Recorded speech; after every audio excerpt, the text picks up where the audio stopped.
Esta es una cena de homenaje a Juan d'Artés, a sus hijos y a su señora.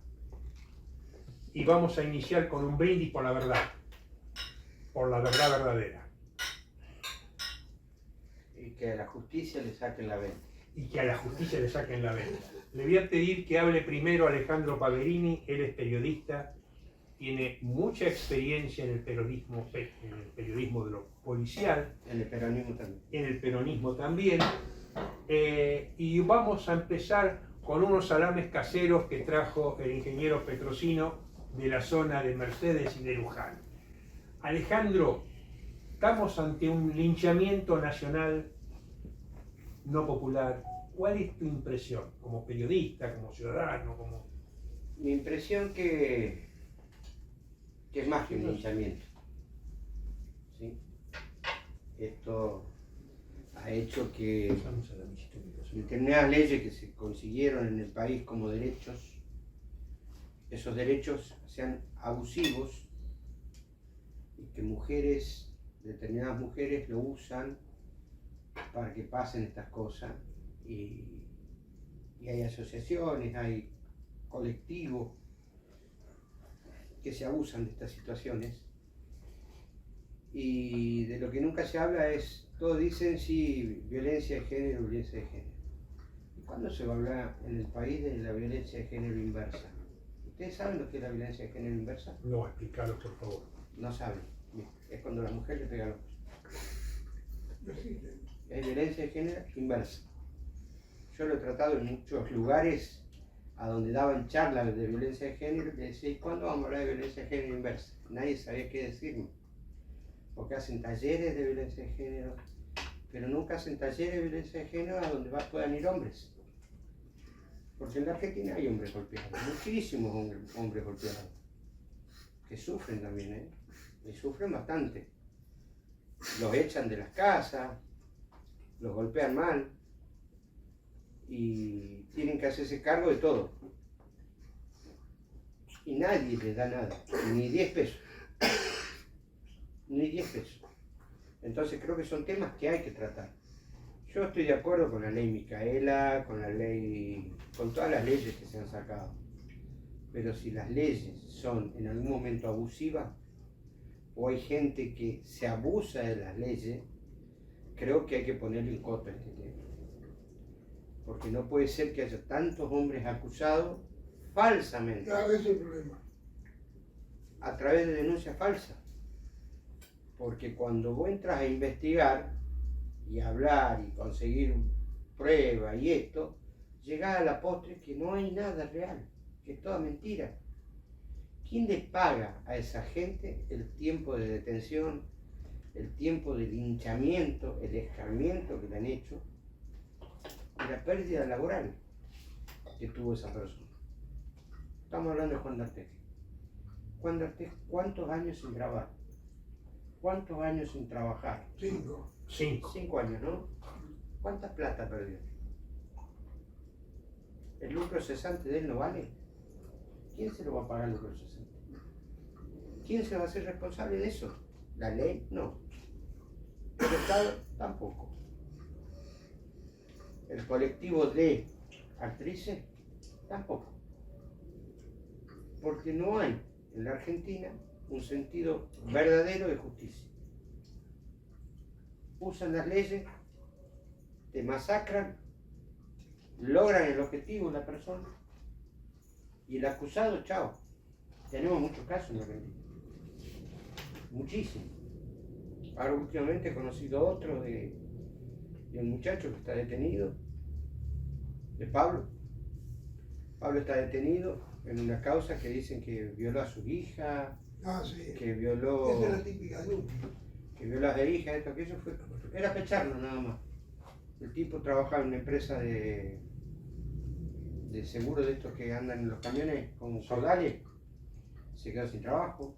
Yo no sé Le quitaron todo. cuántos socios tiene la Asociación Argentina de Actores, me parece que son muchos, no sé cuántos, quizás vos sepas. Me duele un poco porque la presidenta de la asociación es Alejandra Darín, la hermana de Ricardo Darín. Y inmediatamente a D'Artés le cancelaron Es cierto. la agremiación. Es cierto. No lo sé. Pero a D'Artés ni siquiera le pusieron un abogado por parte de la asociación. Y hubiera correspondido que le pongan un abogado. Claro, pero acá lo que estamos hablando, y acá es uno de los temas, de los puntos importantes, es que esto es un dispositivo disciplinario. O sea, como yo le llamo, yo lo bauticé el feminismo, ¿sí? Para distinguirlo de un feminismo posible y positivo. Es un dispositivo disciplinario que va haciendo acallar a los hombres, estigmatizarlos, señalarlos, y el resto, los entornos, lo que va haciendo es, se previenen, se aterran y reaccionan en función de ese miedo. Hablando de Alejandra Darín, hay un caso en donde ella, puedo dar fe que reaccionó positivamente. Ajá. Es el caso del profesor de teatro, director y actor Diego Burzón, que lo acusan, fíjense esto, lo acusan en un blog, anónimamente, 23 personas. Diego Burzón trabajaba en series de HBO. Diego Burzón participaba activamente en publicidades. Los actores saben lo que significa cuando uno tiene ese oficio y hasta esa posibilidad, ese don de poder trabajar en publicidades, que no es fácil. Cuando son para el exterior, bueno, muchísimo dinero.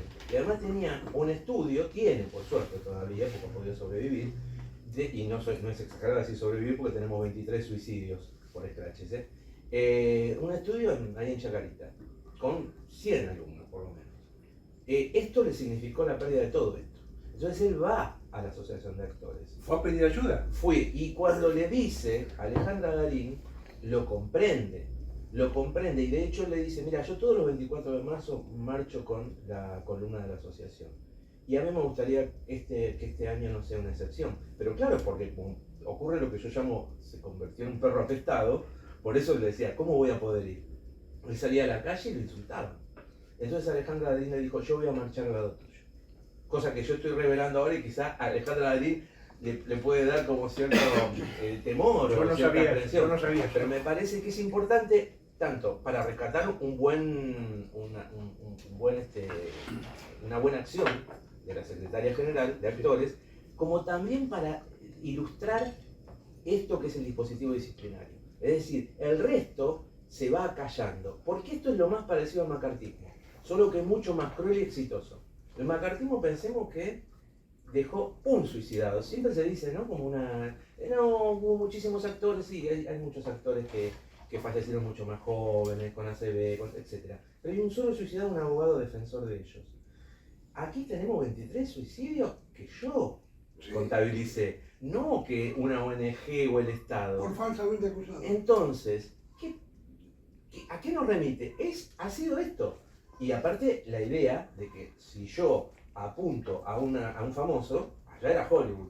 Acá, bueno, apunto a D'Artés, apunto a Montiel. Hoy nos enteramos que Montiel fue citado, ¿sí? El jugador de la selección. Si apunto a jugadores de fútbol, si apunto a actores, va a provocar un efecto en toda la sociedad de apichonamiento, de terror, ¿sí? Y entonces ningún hombre va a querer luchar por sus propios derechos o en su propia defensa. Se va a sentir completamente desbordado por esto. Pablo Rago también fue acusado y salió absuelto. Sí. Me enorgullece, me das una alegría enorme hablando de cómo Alejandra Darín salió a defender a un falsamente acusado. Sí. Poca gente sabe que Ricardo Darín sufrió una falsa acusación por parte de una actriz prestigiosísima, que es Valeria Bertuccelli. Sí. Valeria Bertuccelli lo acusó a Ricardo Darín de violencia, de maltrato. Interesante, porque quien salió a defenderlo a Ricardo Darín fue la directora de la obra de teatro, Norma Leandro, la actriz argentina ganadora del Oscar. La frenó, le dijo que no era verdad. No, que no era. Entonces, realmente, y eso se difundió poco, pero creo que tenemos que saberlo. O sea que cuando hay una falsa denuncia, puede intervenir una asociación de actores, y en este caso la falsa denuncia contra Ricardo Darín, intervino la directora de la obra de teatro, que es una prestigiosa actriz. Así que, perdóname que te interrumpa, No. seguí adelante. No nos olvidemos que el punto más alto y trágico entre el ambiente teatral es Omar Pacheco. Emilita, el segundo suicidado. Omar Pacheco se colgó de las vigas de su teatro La Otra Orilla. Y lo que le hicieron fue un escrache, del cual a mí me han comentado que hay gente que estaba en sus firmas, pero ellos no se habían enterado siquiera, van al teatro, entran, se llevan una serie de objetos que dicen que les pertenecían a las escrachadoras, no lo sé, no importa, es un detalle menor, y al otro día él se suicida. Y es interesante lo que pasa, por ejemplo, en un medio como Página 12. El lunes, o sea, con una diferencia de horas, en una nota de María Pía López y una nota de Ni Una Menos, firmada así por el colectivo Ni Una Menos, dice una frase similar, algo así como: nos están tirando muertos a nuestra lucha. Y hablan de que el psicópata siempre se quiere quedar con la última palabra. Es decir, además de que habían efectivamente empujado a la muerte a Omar Pacheco, no... Él era un actor. Actor, director y autor de ¿Y teatro. qué le acusaron? ¿De que de un abuso? A ver, la acusación venía enchastrada de varias cosas, porque lo acusan de que, por ejemplo, en la cooperativa de teatro él explotaba a la gente, que en las clases había como tocamientos o algún tipo de abuso inadecuado. Hay su acusadora, que se llama Carolina Gigliasa Sosa, dice que ella, hija de desaparecidos, puso la indemnización para sostener el teatro. Entonces hablan de una estafa. Es un entrecruzamiento de muchas cosas, en donde no hay ninguna acusación judicial. Esto es importante también decirlo, así como en el de Bursomi no hay ni un nombre. La acusación en el blog es con anónimos, y cuando van a las radios dicen para preservarlos va a ser anónimo, ¿sí? Aquí sí hay nombres, acá hay firmas, y Pacheco, que evidentemente además Perdóname el detalle escabroso, pero está pensando el psiquiatra, ¿cómo se suicidó? se ahorcó, Se ahorcó. se colgó. Sí, la mayoría de nuestros suicidados se han ahorcado. Entonces, hay algo que es, ahí se nota muy bien, además, el ensañamiento. Digo, por eso menciono las dos notas y las frases. Esta cosa de el psicópata se queda con la última palabra. Es decir, nosotros necesitábamos seguir acusándolo y que quedara demostrado. De esta manera, al haberse suicidado en cierta forma, nos quita ese privilegio, digamos. Muy cruel, absolutamente cruel. Y entonces, ¿de qué viene? Detrás de cada suicidio viene el absoluto silencio. ¿Sí? Siempre digo, seguramente en todo suicidio, en los entornos pasa esto, pero en esto particularmente viene el silencio. Y en donde también estaba viendo la pregunta que me hacían recién, que era ¿de qué se lo acusaba? Claro, se le puede acusar de tantas cosas, pero además no hay una acusación formal, entonces queda esa nube de sospechas. Y digo, es importante porque además fíjense que hay ámbitos, el periodismo, la actuación, el fútbol, el deporte en general también en muchos casos, pero particularmente el fútbol por la popularidad, que son, digamos, por eso es disciplinario. ¿Sí? Y pequeña anécdota que me acabo de acordar. Carolina Gigliasa Sosa, la acusadora de Omar Pacheco, hacía un programa los domingos en Radio Gráfica. Los domingos no son Una radio progresista peronista. Sí, los domingos no son puro cuento. Lo hacía con Alema Girena, ¿sí? Lo hacían junto con Alema Girena, muy conocido. Y él le dice, me parece que el tema es tan grave que tendremos que debatirlo al aire. Ella inmediatamente va hacia uno de los responsables de la radio, Gabriel Fernández, y le dice, yo quiero que lo despidas. Digo, así funciona el dispositivo disciplinario, o en la cabeza de esta gente, además en el imaginario. ¿Sí? Es interesante, yendo a las damas, el rol de Carla Lescano. Carla Lescano es la hermana de Telma, son hijas de la misma mamá y de distinto papá, y hoy no pudo estar con nosotros Mario César Tibó, que es un periodista de Córdoba, pero Mario César Tibó fue el que localizó a Paula Lescano y le pidió que hable, y el testimonio de Paula Lescano un poquito lo dejaron participar.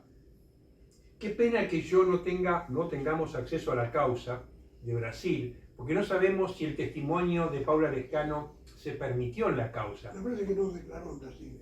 No declaró. No. Pero lo esencial de de Paula Lescano es que ella salta con furia y con bronca cuando a un amiguito de su hijo, un pibe joven, le hacen una falsa denuncia Y se suicida. y el pibe se suicida. Entonces, Bariloche.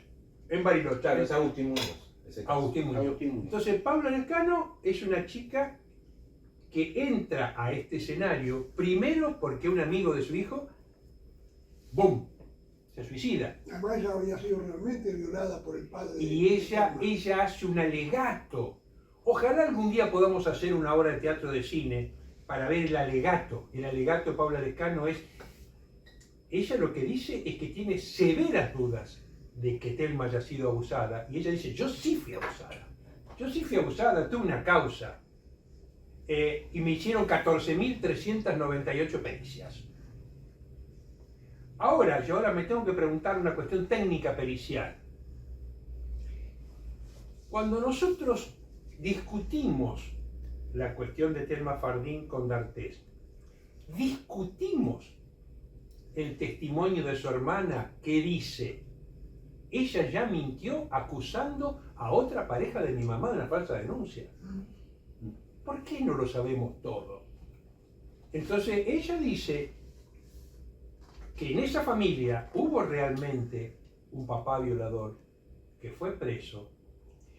Y ojalá yo pudiera hablar con los peritos oficiales del caso de D'Artés en Nicaragua, en Brasil, en Argentina, y decirle, cuando ustedes entrevistan a Thelma Fardín, ¿ustedes conocían la historia clínica? Esto es la historia clínica de Thelma Fardín, la historia familiar.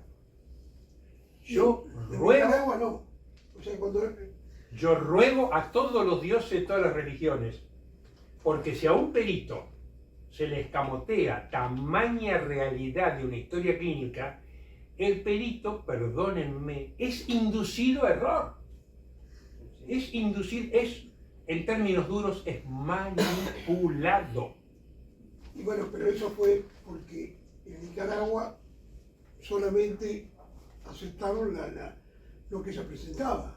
O sea, no le permitieron a D'Artés presentar nada, y si no tenía que ir D'Artés. No, Si iba D'Artés no, lo metía pericia. preso. Entonces quiere decir que Nicaragua, un país de izquierda, revolucionario y Sí, pero hay demás, que ver que de izquierda, pero también la izquierda tiene contra. Ojo. Y me parece que esta Fiscalía de Género está en contra. Por eso la Cartavía la lleva ahí. La Cartavía la lleva ahí, viene de Estados Unidos, viene con todas las manijas de los yanquis. O sea, la Cartavía era la niña mimada de los yanquis. Bueno, vamos a hacer el primer punto y aparte. Este es el primer testimonio. Vamos a parar un segundo acá. Tengo que sacar las empanadas tucumanas que están en el horno. Entonces, esto fue la entrada. Ahora vamos al Primo Piatti. Y en el Primo Piatti vamos a empezar a comer las empanadas tucumanas caseras. Y va a hablar Carlos Balmaceda con este mismo esquema. El que quiere intervenir, interviene. Pero quiero que él... ¿Tucumana qué quiere decir? ¿Qué particularidad tienen? Carne cortada a cuchillo. Y tienen a lo mejor